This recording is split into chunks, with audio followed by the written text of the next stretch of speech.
bipartisan outrage over Donald Trump's Iran deal. Ironically, after a costly and very polarizing war, the only thing every political faction seems to be able to agree on is that nobody likes this. It's an agreement that ends hostilities, reopens the Strait of Hormuz, and boosts Iran's economy by unfreezing assets, granting oil waivers, and more, while guaranteeing nothing about Iran's nuclear program. Today, the condemnation is coming from across the political spectrum. Obama and Biden official Susan Rice calling it a, quote, jaw-dropping, horrific surrender document. GOP Senator Ted Cruz warning it rewards, quote, theocratic lunatics. The New York Times writing, Iran gets major economic lifeline for minimal concessions in initial deal.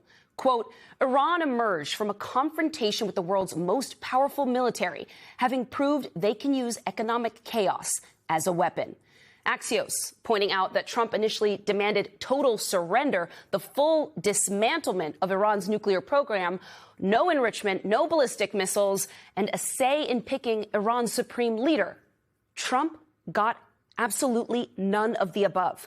Now the administration is moving the goalposts, though, and trying to sell victory here. Listen for yourself to what Secretary of State Marco Rubio said about Iran's ballistic missiles during the war and what Trump is saying about them now.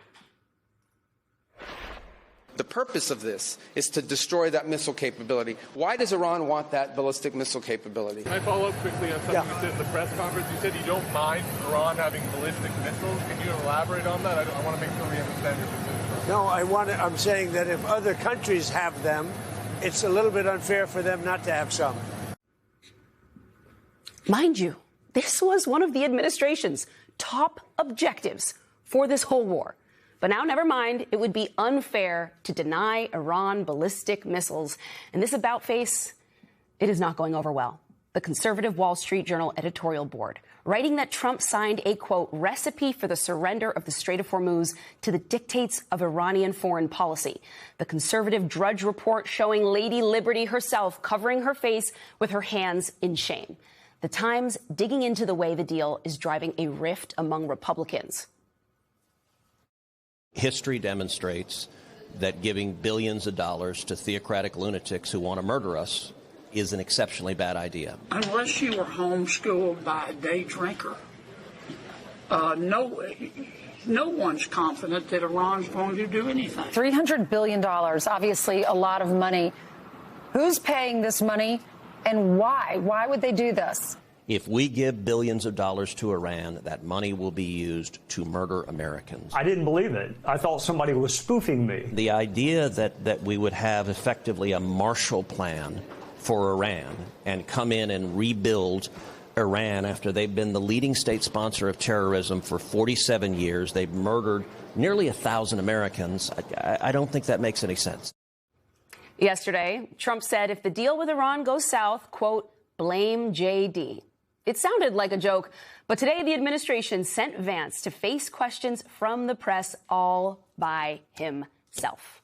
And joining me now to break all of this down is Richard Stengel, who served in the Obama State Department that struck the initial 2015 Iran nuclear deal. He's now an MS Now political analyst, and Basil Smikle, professor at Columbia University School of Professional Studies. And he's also an MS Now political analyst. It's great to have both of you guys with me tonight. So, Rick, I'll start with you. And I think this is sort of the central question people are scratching their heads with this week, which is there a single thing in this deal, as it stands right now, that required us to go to war, that could not have been achieved through conversation, through diplomacy, anything that justifies all the people who lost their lives, the bombs that were dropped? You know, Antonio, that is the issue. I mean, it was an unforced war. It was a war of choice. There was no existential threat to America. And that was the initial mistake. That's the original sin. I do think we need to, carve out a difference between why some people are objecting to it and others. Some conservative Republicans are objecting to the treaty because we haven't continued bombing the heck out of them. Right. I mean, I'm not in favor of that, and progressives are not in favor of that. Progressives are unhappy because the war was started without a reason, and then it was settled with this incredible windfall to the Iranians. And so I don't ever like to rejoice on America capitulating to somebody else and the mistakes that Donald Trump made. But again, it was an initial mistake, and it was compounded by the settlement, which was driven by economic factors. And, it turns out that the Iranians do have a nuclear weapon. It's called the Strait of Hormuz.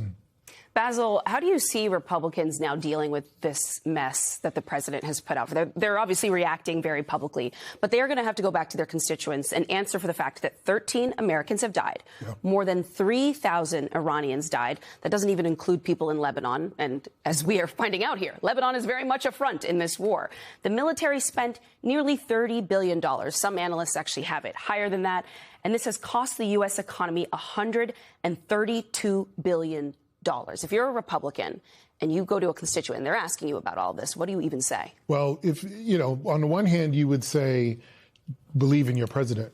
But the voter is not going to have a lot of evidence or opportunity to really have that feeling and engagement with their president, because there's a inconsistency that comes from this White House that is astonishing. I listened to Susan Rice the other day explain the Obama deal. She was incredibly bright, brilliant.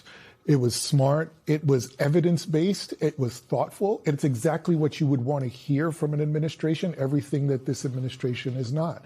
So what the Republican voters are hearing is just a lot of noise, and from that, an inability to make sense of the path forward. And to pull a thread from something that you said, there are multiple constituencies within the Republican Party on this, right? You have the isolationists that didn't want this at all.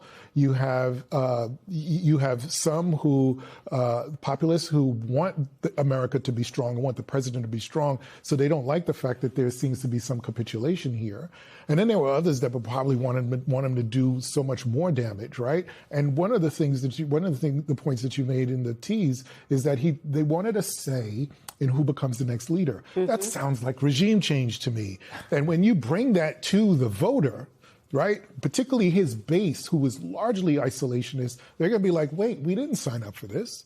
And I don't think there is a response that comes from this White House that either A, assuages their concern, or B, is able to take away from the economics of this that seem like they impact the president more than the country in a positive way. Well, there's the people who may be kind of wondering about the regime change piece of it, because it was so much a part of the drumbeat leading up to this moment. But there are also Iranian Americans who were very much, they believed that they came on our air. Yeah, that's right. And they said they actually did believe that all this was a good idea. They were hoping for regime change. We saw our government, also the Israeli government, send signals to people in Iran, rise up, this is your moment. Mm-hmm. There's all the reporting around an effort to arm people. And so you can't even blame them for believing that something there was going to change. Rick, when you look at the facts now, did any part of the Iranian political system change for the better? You brought up a good point, which we haven't heard enough about in the last few days, is that the other victim here is the Iranian people. Yeah. Right? We have kind of betrayed them. We said, look, we're going to support you in your democratic efforts.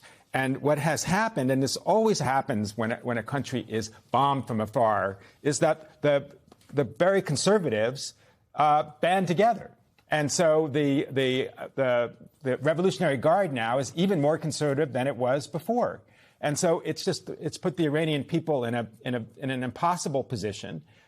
They saw us as an ally. And as you say, lots of Iranian Americans were saying, yes, please do this. And now they're in a worse position than they were before. And that goes not only for the Iranian people, it goes for our other allies. It goes for our Gulf allies are in a worse position. The Israelis are in a worse position. And, of course, we are in a worse position. Just an important piece to that, too, because we had that same conversation with Venezuela, right?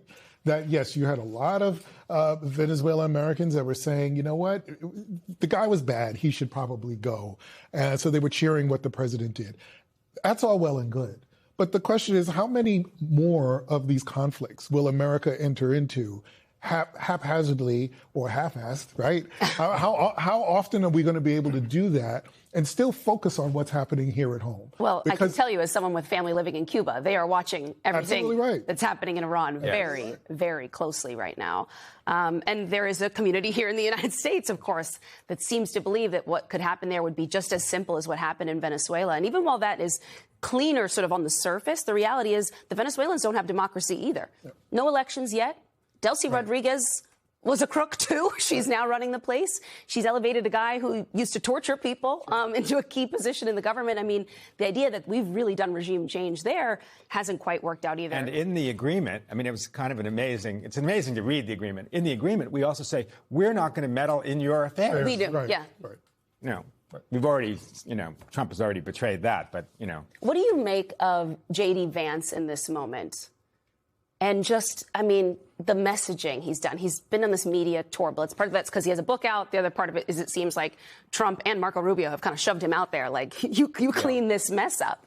Well, and the irony, as you know, Antonia, is that he was the one person who objected to us invading Iran. He was the one person in the Situation Room who said, hey, let's not do this. He has always been a kind of isolationist. Let's not get involved in foreign wars.